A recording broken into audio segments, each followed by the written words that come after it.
What's up, YouTube? Welcome back to Celio's Network.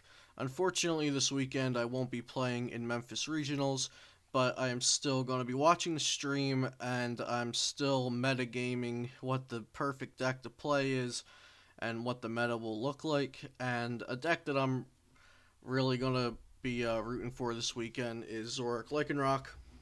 This has been a favorite of mine since Shining Legends came out. I kind of got sidetracked with some other things once Crimson Invasion came out, but I'm back on Zoroark Lycanroc as of now. If I were to be playing in Memphis tomorrow, Zoroark Lycanroc would be in my top three choices. My top three would be Zoroark Lycanroc, the Decidueye Zoroark, and Gardevoir. But I wanted to do an in-depth archetype analysis of Zoroark Lycanroc. For those of you who are not familiar with it, for those of you who are not familiar with the lists, the matchups, I wanted to give some information on it. Also, let me know how you like this new layout I'm going to be doing for deck analysis, deck analysis, analyses, and archetype analyses with a PowerPoint presentation and me kind of explaining as we go. So, today we are looking at Zoroark Lycanroc in the standard format of Breakthrough and Crimson Invasion. So, the first we saw of Zoroark Lycanroc, or one of the early renditions of it, was from September 2017 at a Japanese regional from Shintaro Ito. I'm not sure how to say his name. But I got this deck list from Pokestats.blogspot.com. If you don't know who or what Pokestats is, follow them on Twitter.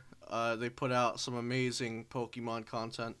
So this is an XY through Shining Legends format deck. They play a different format in Japan than we do, but just imagine, for sake of argument or sake of looking at this thing, that it's like America's expanded. So, let's look at this. They have a 4-3 Zoroark GX line and one Zoroark from Breakthrough, a 3-2 Lycanroc GX line. That's super similar to what we've been seeing these past weeks at League Cups and in YouTubers' content and articles on article sites from people posting, from people writing about Zoroark Lycanroc. So this is actually from September, and it is just now what we have been using in America in standard format.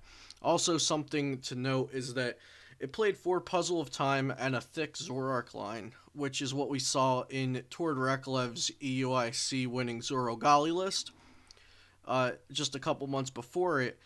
And Tord Reklev, being a great deck builder, might have saw this or might have came up with it on his own and knew how strong Puzzle of Time were, and it's a bit baffling to see that someone did well with it. It was known, did well with the 4-3 Zoroark GX, thick line of Zoroark, and Puzzle of Times, even though it was in a different format, and it wasn't massively. We didn't try to imitate it in standard as much as one might think that we would have, seeing it did well. And Tord Reklev used the thick Zoroark and the Puzzle of Time, and that was kind of surprising, but if we look back at this, we had seen it before. So, just a bit of history on the deck there. And so, although it's a different format, this list has obvious influence on the current standard variations. Next, we have a list from Ryan Sablehouse, a very good player, a very known player. He posted this list after winning a League Cup on his Twitter. Standard format, breakthrough through Crimson Invasion. I think he posted this 2 weeks ago. Anyway, it is current, and it is good because we can see that he won a League Cup with it, and he is a really great player, so I don't think he'd be playing anything that wasn't up to par. So we'll see here, just like the list I showed from Shintaro in Japan, we have a 4-3 Zoroark GX line and one Breakthrough Zoroark, and then a 3-2 line of Lycanroc GX. It's also using what I've been hearing people call the Tord engine, which is basically 4 Puzzle of Time, the high Bridget count, the thick Zoroark line, and, you know, depending on Zoroark's trade to cycle through your deck using Puzzle of Time to get back what you want. We even see the 2 Enhanced Hammer and the 3 Bridget like we do in Tor Reklev's Zoro Gali list. So if you're going to try this deck, I think Ryan Sablehouse's list that's right here on the screen is a great one to start with. Mine's slightly different. I changed some things for preference, but this is it's a really, really good list. So if you're going to try this deck out, I suggest starting with this or something like it. So you might ask yourself, well, we're talking about towards Zoroark Golisopod deck so much and how consistent it is and how good it is, and we're comparing this to that. So why do we want to change Golisopod to Lycanroc? Well, Lycanroc GX OKOs Zoroark GX. So many people are playing Zoroarks in different decks. We have Zoroark Golisopod, Zoroark Lycanroc, Zoroark Decidueye, just to name a few in standard format. So if we're going to be seeing so many Zoroarks on the opposite side of our table at League Cups and Regionals and tournaments, why not play something that can one-shot a Zoroark? So that's the thought process behind Lycanroc. It also has Bloodthirsty Eyes, which has a gust effect. When you evolve Lycanroc from Rockruff from your hand, you may choose one of your opponent's Pokemon on the bench and bring it up into the active spot. So you can do that and also play a supporter, so you don't have to Guzma for your turn to bring something up, which is super powerful. Since this deck is playing Kukui, you could Kukui to add 20 damage to your attack and use Bloodthirsty Eyes to bring something up. So you don't have to use Guzma to bring something up, which is super powerful. Also, Lycanroc GX's GX attack, Dangerous Rogue, does 50 damage times the amount of Pokemon on your opponent's bench. So if your opponent has a full bench, that does 250 damage for 2 energy.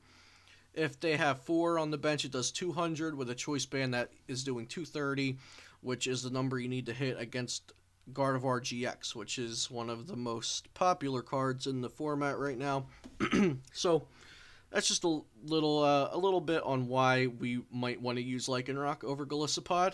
I'm not going to say that it's better than Golisopod. I think Zoroark Golisopod and Zoroark Lycanroc are both really great decks. So our main attackers are Zoroark and Lycanroc. Zoroark does Riotous Beating for a double colorless energy, 20 times the amount of Pokemon you have in play. So it maxes out at 120 base, plus 30 from a choice band is 150, maybe plus 20 from a Kukui is 170. So you could be one-shotting Lele's.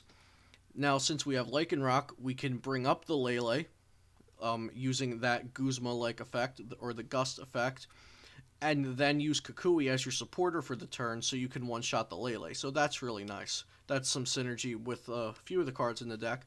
And Zoroark GX is also a support Pokemon because of its trade ability. Once during your turn, you may discard a card from your hand. If you do, draw 2 cards. So you have 1, 2, 3 Zoroark GXs out on the field, and you use 1, 2, or 3 trades a turn, and you're just seeing a lot more cards than you would normally see on a turn. And it also means you don't have to play Sycamore to see all those cards. You can do it while also playing a different supporter, maybe a supporter that you can utilize to do something like add 20 damage with Kukui, or Mallow, put the top 2 cards on your deck, or Bridget, search for Pokemon, or Guzma, bring up one of your opponent's actives. And then Lycanroc, we have Claw Slash, which does 110 for fighting energy and a double colorless, and Dangerous Rogue, which we've already went over, and its ability, Bloodthirsty Eyes, which we've already went over. So, backup attackers are not limited to these, and they're not always these in the deck, but these are, the Zoroark goes in really nicely because you already have a Zoroark line.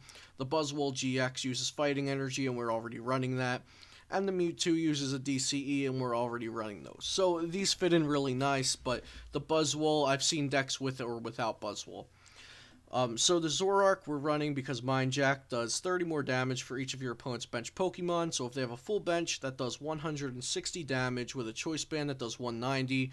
So you're excuse me. So you're knocking out things like Buzzwole GX on the other side, Turtonator GX, Ho-Oh GX. Um, you can one-shot Gallade, which is a big threat to this deck. You can one-shot a lot of basic GXs. Every basic GX, aside from Celesteela, I believe you can one-shot. Buzzwole GX is your fighting type attacker. If you're playing against something like Decidueye Zoroark, where they have a grass attacker, which your Lycanroc is weak to, so you can use Buzzwole instead to hit their Zoroarks for weakness, but you won't get hit back for weakness by their Decidueye. And then Mewtwo is there primarily to hit opposing Buzzwoles for big damage with Psychic. So let's look at the pros and cons of this archetype. On the pros side, we have Lycanroc, one-shots opposing Zoroark GXs. That's a huge pro. Lycanroc's ability allows you to play Kukui and bring up an opponent's Pokemon. It really allows you to play any supporter and also use the Guzma-like effect or the Gust effect, which you would normally rely on your supporter for a turn. So you don't take up that one supporter a turn slot with Guzma, so you can draw cards or add effects onto your Pokemon like Kukui, and Lycanroc's ability replaces the Guzma. So it's a bit repetitive. I already said this before in the video, but I just want to make sure everyone understands how powerful getting that Gust effect in without using Guzma can be. Also, we have the consistency of the Zoroark GX / Tord engine, as I've heard that name being thrown around, so it's easier than saying 4 Puzzle of Time, 3 Bridget, 4-3 Zoroark GX, whatever it is. We'll just call it Tord engine for now. The cons are playing Lycanroc over Golisopod greatly diminishes your Greninja matchup, so I suggest you find a spot for Giratina promo in this archetype if you expect to play against Greninja. The Zoroark Golisopod variant did not need a Giratina just because you can one-shot their Greninjas for 1 grass energy.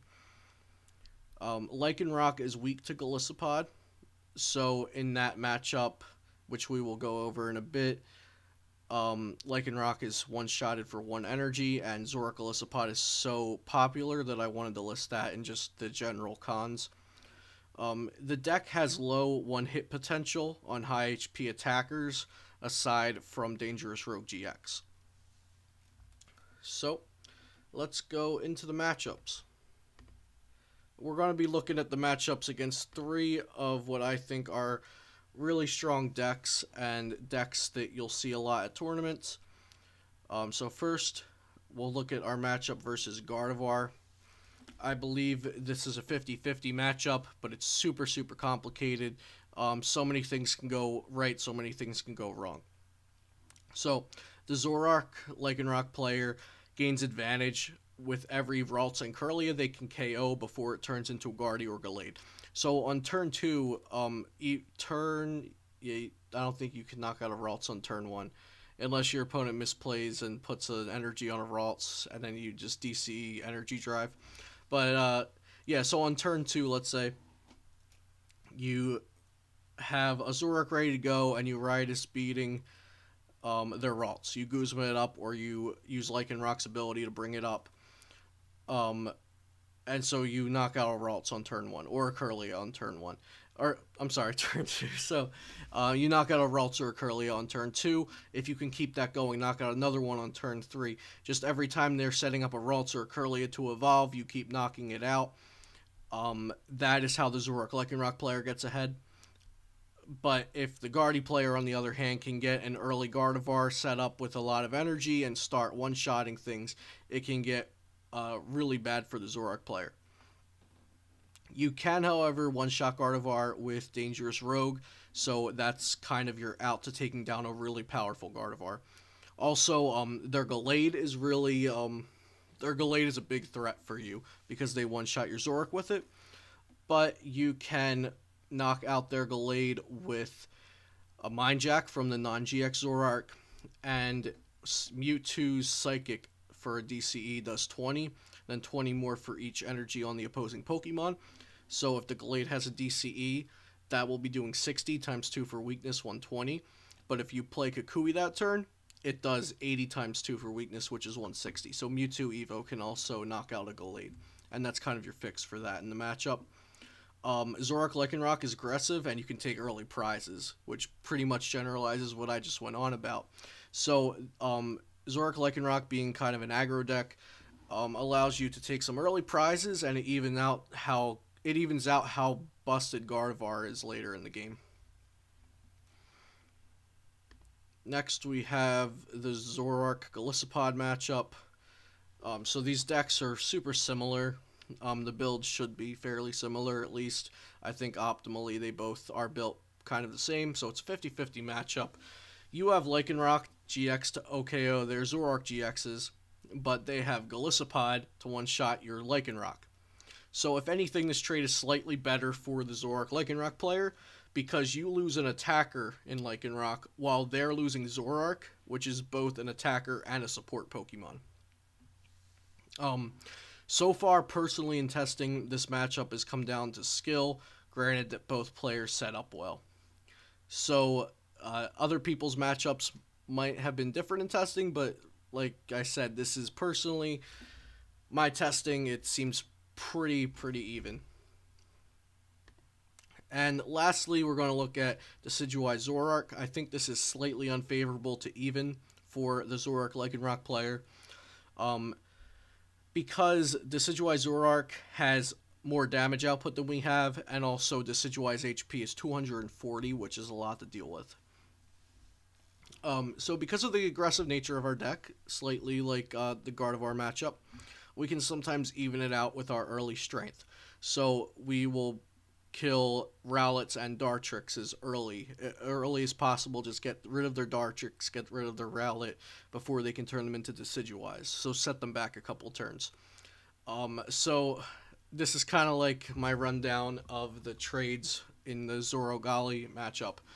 We can one-shot their Zoroark with our Lycanroc, and then they can one-shot our Lycanroc with their Decidueye. We can sometimes one-shot their Decidueye back with a Dangerous Rogue GX. But that's a lot of energy attachments to Lycanrocs. So it's rare for me that it happens. I KO a Zoroark with Claw Slash, they KO a Lycanroc with Razor Leaf, and then I immediately KO their Decidueye with Dangerous Rogue. That's just 4 energy attachments on our side to use Claw Slash and Dangerous Rogue. And sometimes, most of the time, there's going to be a lull somewhere in there, so it might not be back-to-back-to-back KOs. And their Zoroark GX can hit ours for 150 with a Choice Band, and Feather Arrow 3 times to make it 210, my bad. To make it 210, which is a one-shot on our Zoroark GX. That is if they have 3 Decidueye, but it could also be a Feather Arrow a turn earlier, and then 2 more the next turn, and then the 150 hit. So, in theory, their Zoroark GX can one-shot ours, but our Zoroark GX can never one-shot theirs. So, that's a problem. So yeah, those are the 3 matchups I wanted to go over. There's a lot of other decks you'll be playing against. It's not just those 3, but those are 3 that I have gotten some experience in and I'm comfortable discussing. So I really think this is a strong deck. I think it's a consistent deck. I think you should be pretty knowledgeable of the list you're using and the ins and outs of the matchups, because it's there. We have a lot of 50-50s, and your skill is going to come into it. So, as always, you want to play better than your opponent, and using a deck with a lot of 50-50s, you want to play better than your opponent even more. So, I hope you guys liked the video. I put a lot of work into putting this information together for you and presenting it in a way that everybody can understand. So I hope you learned a bit about Zoroark Lycanroc from it. Subscribe to my channel if you liked the video. I'm going to be putting out a lot more content now that classes are over for me. We have the holiday break, and I am getting a new PC, so I'm also going to be streaming on Twitch soon and trying to up the quality of my content. So, thank you guys for watching. I'll see you next time here on Celio's Network.